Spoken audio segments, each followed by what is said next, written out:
কে যাও ভাই নবীর কাছে পাগলের আরজি আছে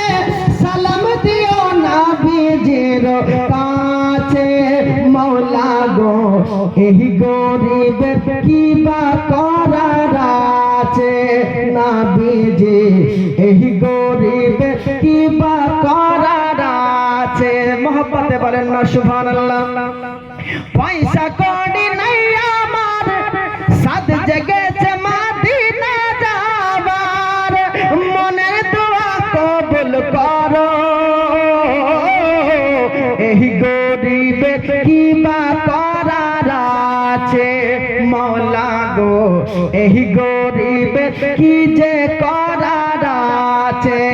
কে যাও ভাই নবীর কাছে পাগলের আরজি আছে কে যাও ভাই নবীর কাছে পাগলের আরজি আছে সালাম দিও নবীজির কাছে মওলা গো এই গরিবের কি